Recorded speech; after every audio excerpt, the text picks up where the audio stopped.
Hello, Matt. Welcome. Thanks for having me. Quite Thanks so the, much. the crowd you got. Oh yeah, we got an awesome crowd. We got an amazing set of speakers, and I would love to dive in. So, just to get started, I would love to hear a bit about can you give the people that probably everyone knows you, but the people that don't know you, the 30-second background, kind of who are you, what do you focus on, why are you excited about data, or why are you not excited about data right now? Yeah, sure. So I'm Matt Turck. I'm a partner at FirstMark. FirstMark is an early stage venture firm based in New York, and I'm a huge fan of the data, machine learning, and AI ecosystem. I've been actively investing in it. And I also do a couple of things in addition to this. One, I publish this annual landscape called the MAD, which is like an annual report and like the eye chart plus State of the Union blog post that goes with it. And the second thing I do is run Data-Driven NYC, which is fundamentally a meetup, but over the years has become the largest meetup/community around data and AI in the country with 19,000 members. Love it. Let's start there, because I'm in New York, you're in New York. We both have our own different communities. Kind of how have you seen the New York data, and let's encompass machine learning, AI into that as well. How have you seen it evolve over the years? What was New York like when you got here and started building a presence, and kind of what's it turned into, and how did that happen? Yeah, it's completely exploded, as you know. It's probably obvious to anyone who lives in New York, has been to New York recently. So I mean, the reason why I started that meetup in the first place back in the day was because there was not much, right? There was like one machine learning kind of meetup, one sort of like business intelligence kind of meetup, and those were very technical. But for like people like me who are interested in product and business, in addition to the technical part, there was nothing. So I started that meetup. It was originally called the New York Data Business Meetup, precisely for the business angle. So like beautiful branding right there. And that was precisely to fill that gap. And interestingly, it was sort of like the right product at the right time. So there was a lot of people that were trying to learn about data as well. So it's sort of accelerated from there. But it's been really exciting. I mean, for many years, like people like me and you possibly and others were like holding the flag, telling people in San Francisco and elsewhere in Europe that New York was actually really amazing. There was plenty of things going on. People were like, okay, yeah, New York is kind of cool for like ad tech. And then there was like a second wave that was, oh yeah, ad tech, maybe some like this D2C kind of like commerce brands that you have on the advertised on the subway. And then like a few years later, it's like, okay, you got ad tech, you got a little bit of commerce, but like you don't really have enterprise. And then Mongo became what it is, and then Datadog became what it is. But if you think about it, today it's sort of almost crazy. Like there's a bunch of just databases companies in New York, right? There's CockroachDB, there's Timescale, there's like a list of like 5, 6, 7 sort of pure play database companies, which is sort of crazy when you think back on the reputation of New York as a place where you don't have core sort of infrastructure technology. Do you so I have no doubt that COVID had a massive impact on this. Like even the happy hours I put on, like they've all been after COVID, and a lot of people are remote. So they need some place like Data-Driven NYC or a low-key happy hour, just meet. Like they have no office culture anymore. I'm curious to get your take, like as you look at the 1,400 companies in the MAD landscape, and over time think about where they were centered. Like how has that evolved? Like, and did COVID really kind of like disperse these companies around the country or around the globe? And kind of what have you seen happen to the data workforce, the data technology company landscape out there when it comes to geographically? Yeah, so I think the trend of the last few years, which has been accelerated by COVID, is the gradual untethering of core infrastructure innovation away from San Francisco. So obviously San Francisco, to this day, in my opinion, as much as I'm rah about New York, San Francisco is still the center of the world of, for technology. Just the network effect and the power of San Francisco is beyond discussion. However, obviously the big trend has been the globalization of entrepreneurship, and that's applied across the board, but very much, in data, machine learning, and AI. And if it's again rah New York, but if you think of of AI, for example, some of the most exciting and important companies in AI have been in Europe, and in particular London. If you think back to DeepMind, UK company. If you think of Stability AI, UK company. I'm an investor in a company called Synthesia, which is generative AI for video, and that's in London as well. So it's happening all over the place. Very exciting. Totally.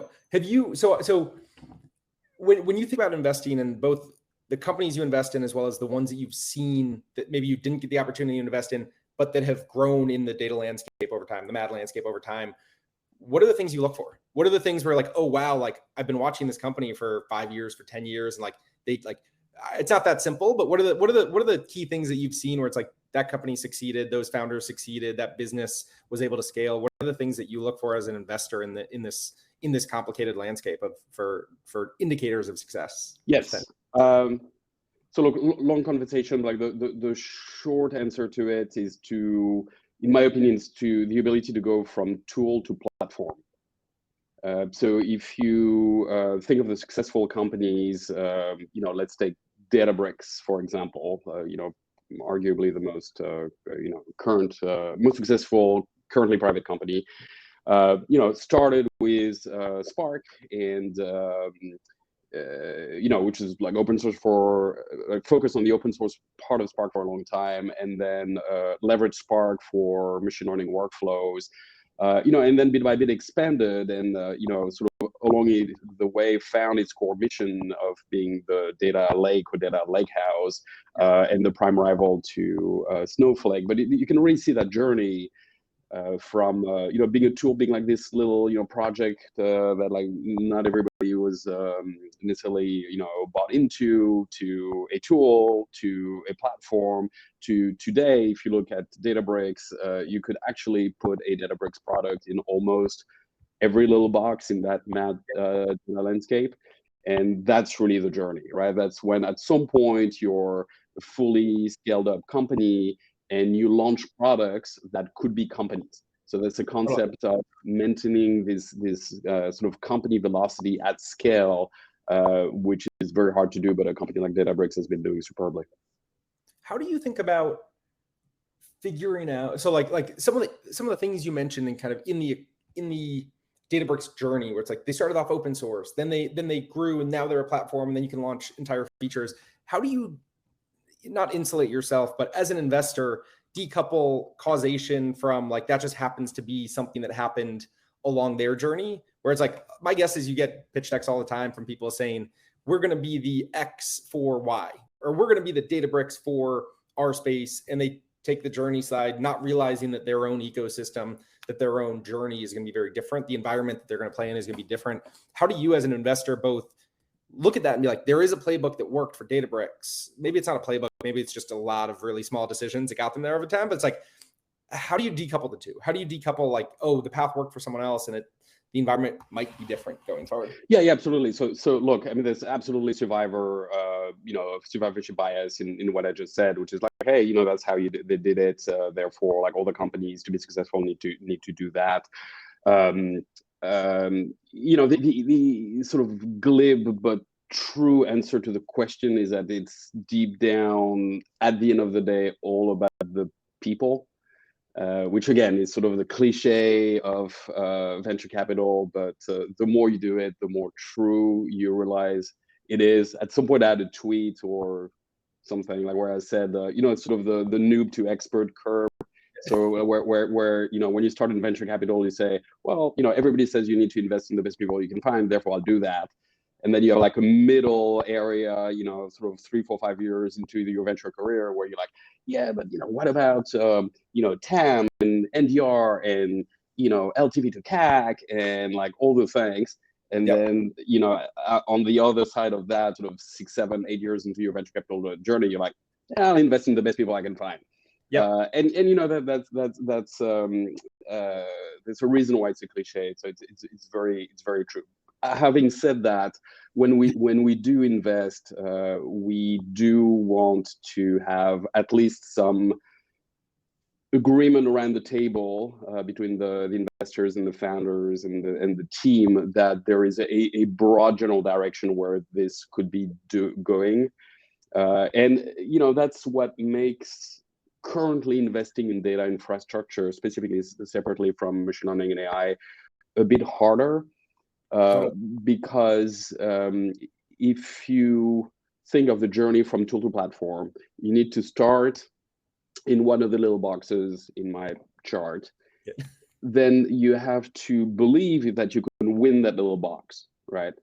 But on your journey to being a platform, you then need to win not just the little box, but the box on the left of it, on the right of it, above it, all of which are populated by companies with great founders, money, some early product market fit, and all those things. So the journey, the path is pretty narrow in the current market cycle, just because there's been like so much investment and so much company creation. But again, to answer your question, that's what you want to see. Okay, the best people, but there is a reasonable path where if you suspend disbelief that everything can go right, what does it look like? Okay, they do this, and then the next adjacency is this, and then this. And of course, everything can change along the way, but you have some common understanding that this is at least a possibility.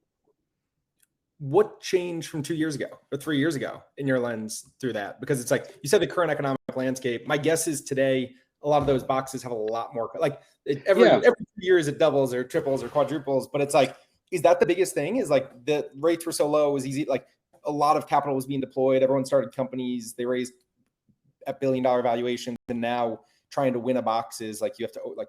There are a lot of boxes out there where it's like lots of companies that have raised hundreds of millions of dollars. Like, is that one of the dynamics that you're talking about, or is it other dynamics? For sure, which is happening in the data infrastructure world. So in the data infrastructure world, we sort of on the end of that cycle. And then on the machine learning and AI, we arguably at the beginning of a new cycle. There's nuances to this.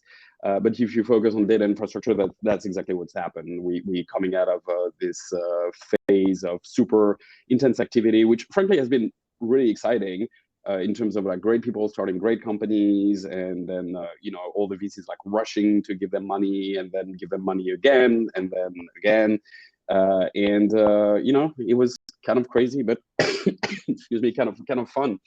But now we in a context where one, the market is super crowded, and two, the macro environment has changed. We are now at the beginning of a phase of digestion, which it's a little painful because you go from one extreme to the other. So there's like this kind of like whiplash that in some ways feel unnecessary. It's not like things were perfectly rosy before and like things like suddenly very bad. You look at the same company doing the same thing, and like last year they could do no wrong, and this year like nothing's going right. So it's sort of like emotionally almost like feels like weird and unfair and just not fun.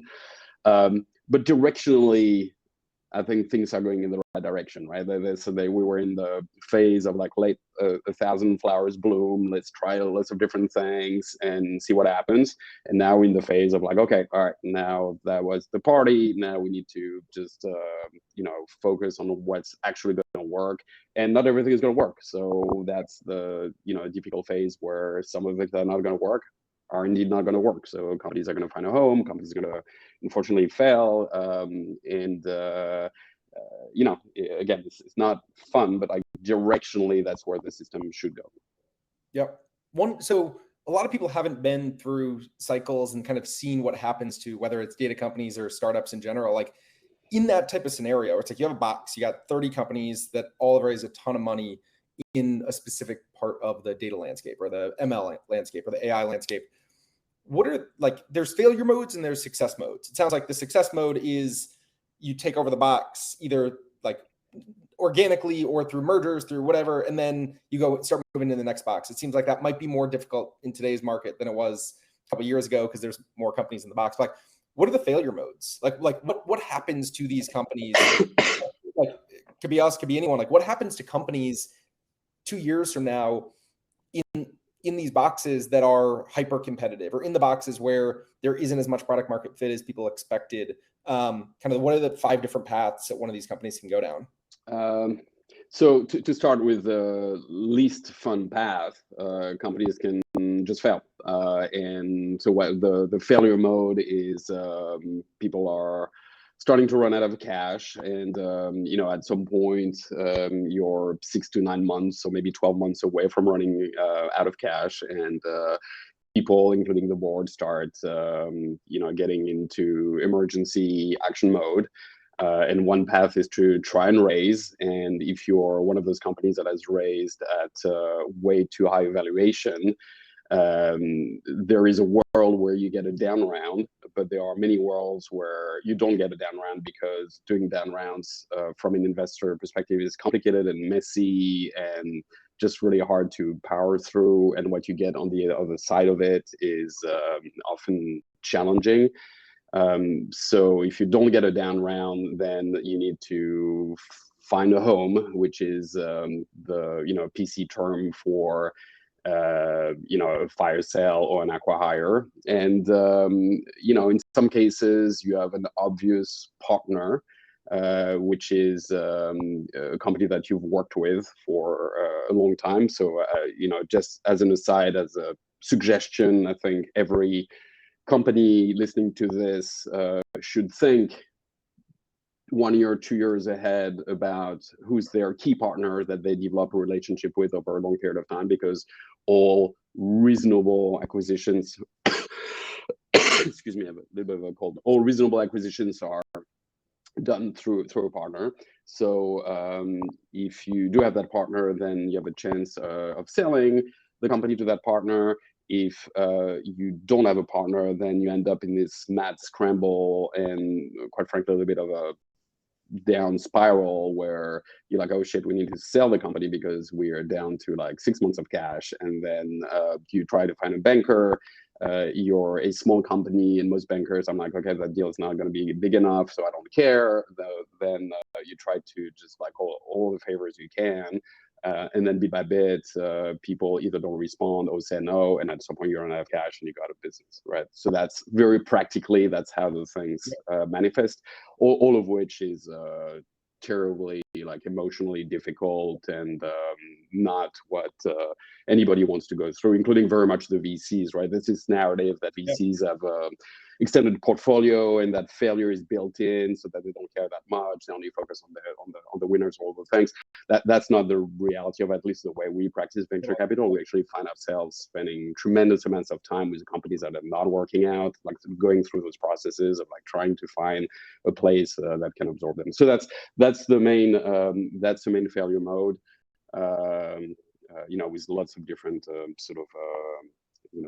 of like branches along the way. On the other side of the spectrum, looking at all the 1,400. I'm the fun guy in this whole conversation. Oh, yeah. Well, I just tore into Joe. Let's talk about bankruptcy. I just asked Joe all the tough questions about how do you communicate with execs when they have no idea how data works. But this is what I think this is what people are hearing to hear. On the other side of it, the 1,400 companies, or the ones that even aren't on that list, what are the things that you're most excited about right now? What do you think has the most promise, the most excitement, the most greenfield opportunity, the most opportunity to become a platform and win? It's ironically, and perhaps not completely surprisingly, the things sort of work in tandem.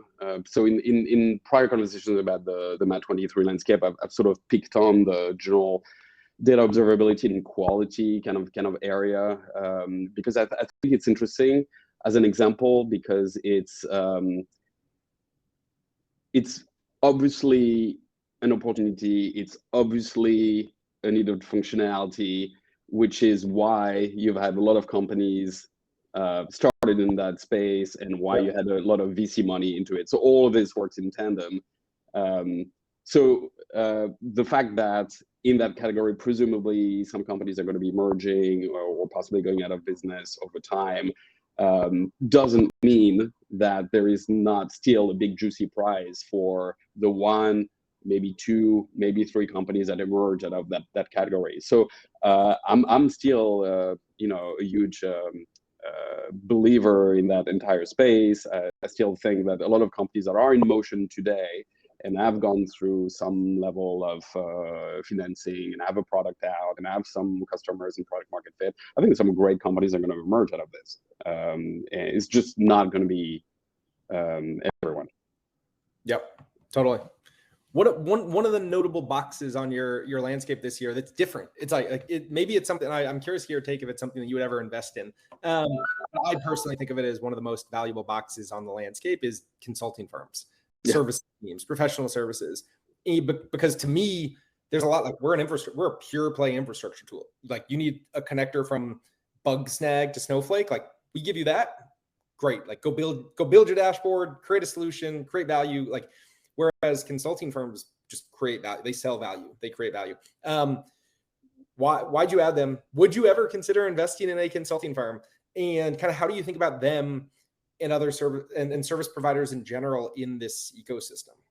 Yeah, I added them just as a to acknowledge the fundamental role that they play, and it's become particularly obvious in all the conversations I've had. There's like this wave of like, okay, like the modern data stack, let's invest in all those companies, and then as those companies started, built a product, and actually started confronting themselves to the reality of what customers want, suddenly in all the conversation I have for all the companies I work with, there's consultants everywhere because it's a modern data stack, right? It's like this assembly line of different tools and products, and everything needs to work together. And then customers may or may not have data engineering teams, and they're like, what is happening? Like, what do you mean I need all the things? Of course, consulting becomes needed and plays a super important role.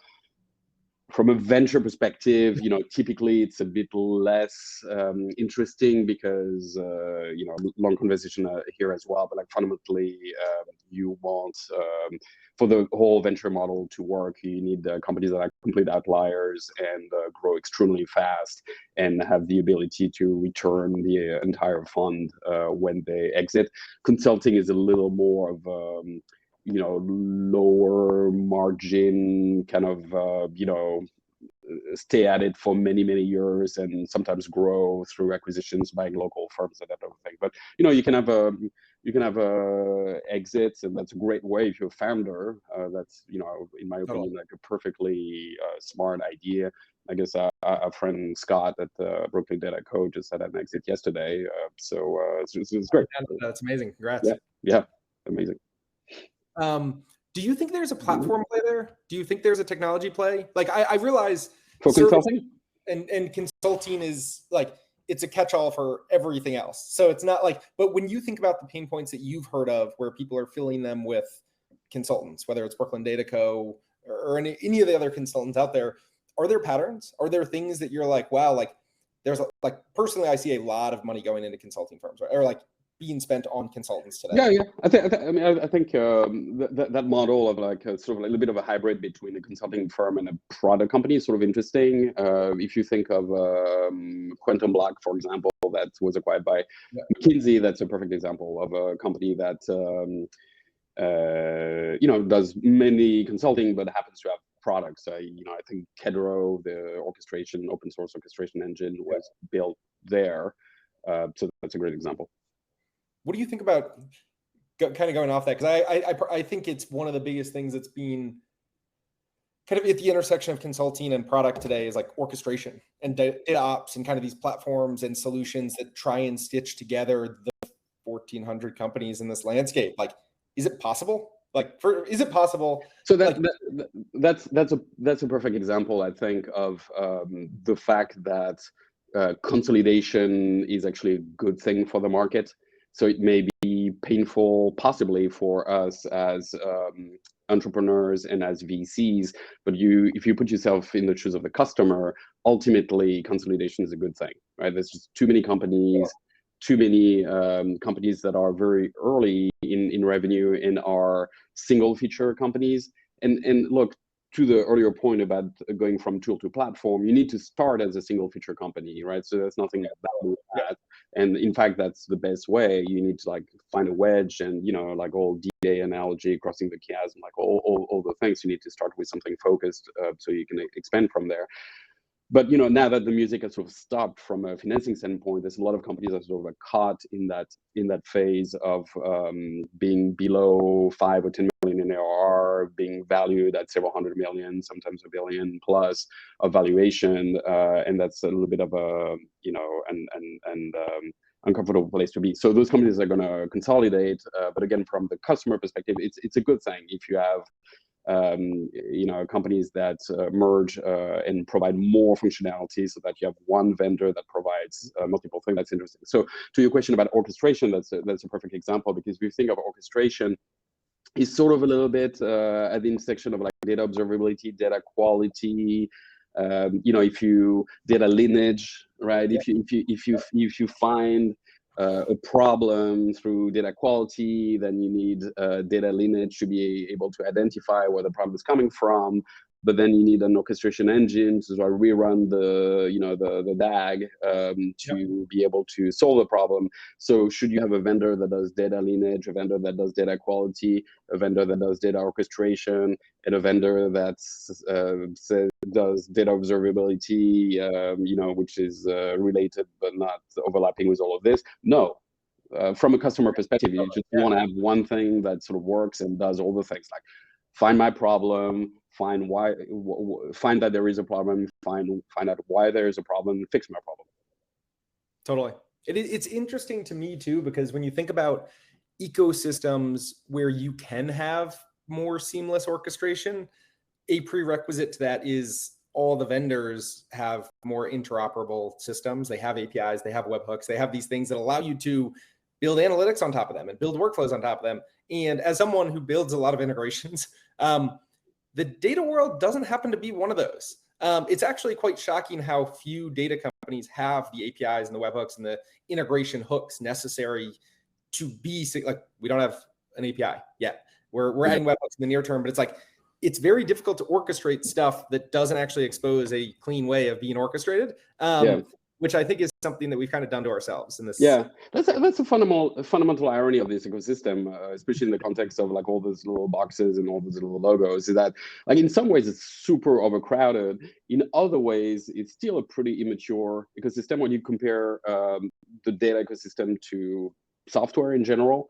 There's just not that many tools that are at scale working perfectly well. There's not that many standards and all the things. So there's still a way to go until we can truly, meaningfully, systematically, reliably extract value from like all this, Rube Goldberg machine that we've collectively built. Totally. I love that analogy to the Rube Goldberg machine. Somebody made really good comments in that Fission Analytics was a consultancy before Tristan started DBT as a separate product company. That's very true. I didn't think about, like, back to our consulting conversation, I think it is fascinating both of like, what pain points are they solving? Could you create a product from that? But I think the point that Thomas makes is like, I'm very curious to now watch those consulting firms in the box and see how many of them actually over time potentially become just either single feature products or platform products. Having said that, it's hard. I mean, it's hard. It's a whole different mentality, right? Like it sounds kind of attractive when you mention it, but like the reality of being, like doing customer engagements day to day, like, and on the side having a product team that builds stuff, that's hard. And sometimes, you're lucky sort of things catch fire like DBT did, and at some point you're like, oh well, DBT is so successful, I should probably do that full time. But that's still pretty hard. Amazing. And that's ultimately why you have venture capital, right? Like as much as I like making fun of venture capital on social media and like all the things. You're very good at it. Yeah. Well, it's sort of like the jokes write themselves. But that's why you need to have venture capital. So precisely you can have a team of people that for 2 years do nothing else but build a product, because it's that hard, like as you very well know, right? It takes time and effort, and it's very hard to do that if like on the side you spend all your energy trying to make your consulting client successful. So it's hard to do both things at the same time. Totally. Great point. I know we're out of time. Thank you so much, Matt, for the time today, for all the perspectives. I know everyone on the call definitely, or everyone on the conference is definitely going to appreciate it. So absolutely. Thanks for having me. Totally. And congrats on the success of this event. Thank you. Appreciate it.